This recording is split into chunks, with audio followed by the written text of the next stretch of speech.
Hello Rovers, another great day here at Rovers Rest, and guess what? The construction season is underway. First order of business, the hen house, which now we are calling Rovers Roost. So Rovers Roost, like all good buildings, needs a good foundation, and that's what we're doing right now. So time to crack on as usual. Well, the first order of business is to lay out a center line, because it's such a small building, and a string will do, and then measure off to your foundation points. Excavate down until you get to solid ground. So in my case, that's about 1.5 feet to 2 feet.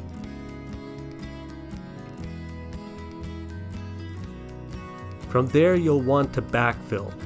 So if you have gravel, that's marvelous. Well, I don't, but I have shale, which is like a crushed sandstone, and that's pretty good as well. Now, I don't have a lot of it, so I've also used some big rocks that I found on the property, and they'll do just fine as long as you compact the backfill. Leftover chunks of concrete are perfect for this.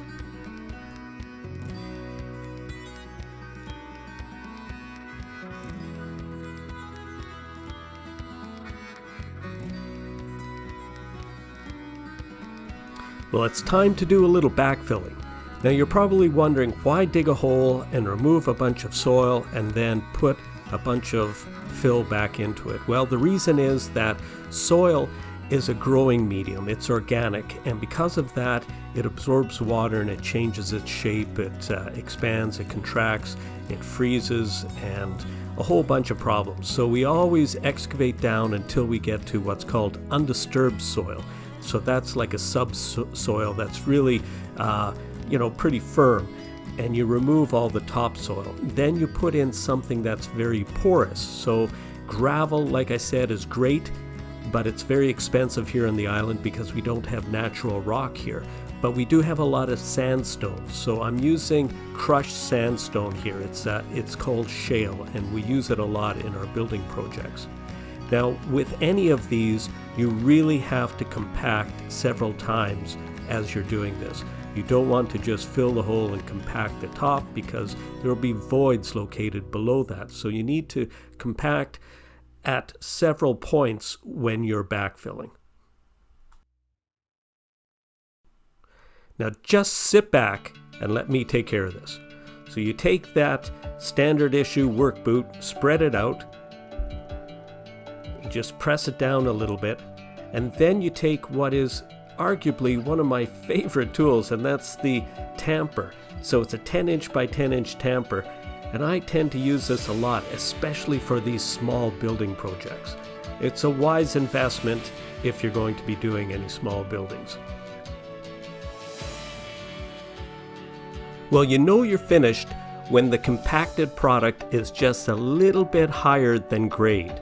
Then move on to the next step, which is grab a large concrete paver and place it on top. Now, you didn't see me do it, but I used a hand level to make sure that each of these pavers is level. Now, they don't have to be level to each other because, in fact, I'm building on a slope, but they do have to be level to the ground. Look who's come out to inspect the work. I mean, look at the length of this fella. He must be like 10 inches long at least. We get a few of these big worms here. They call them dew worms. Anyway, what I'm showing you in this bit of video is the cinder blocks. The cinder blocks are placed on top of the pavers because you really need to get your wood at least 8 inches off the ground to prevent the wood from rotting. So if you get it up that high, it's pretty safe and it's going to last a long, long time. So here at Rovers Rest, we do get some high winds, and occasionally we can get hurricane remnants that come this far north in the Atlantic. So we want to make the building hurricane resistant. I'm not going to say hurricane proof because that's like saying the unsinkable Titanic. So in order to do that, what I'll use is this old concrete block. I've dug a fairly deep hole, and we're going to use this aircraft cable. This is 3/16 stainless steel. It'll wrap around the block. We'll bury the block in the hole, and then we'll tie this cable around the building, around the beam of the building. Anyway, time to get on with that. Alright, so let's get this block in this hole. It's about, at least 2 feet deep. Okay, nice. Now we'll get the cable around the block.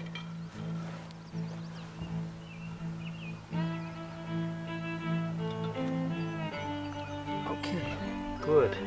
So it's nice. Now we're just going to, let's see, center that a bit. Good. And we're going to backfill that.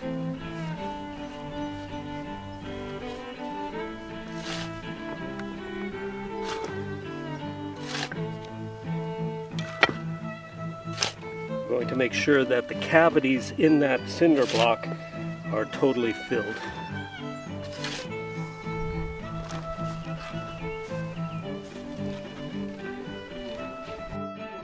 The finished product.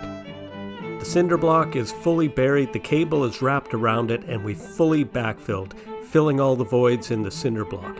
Now you should note that the whole setup is located well within the drip line of the roof of the building.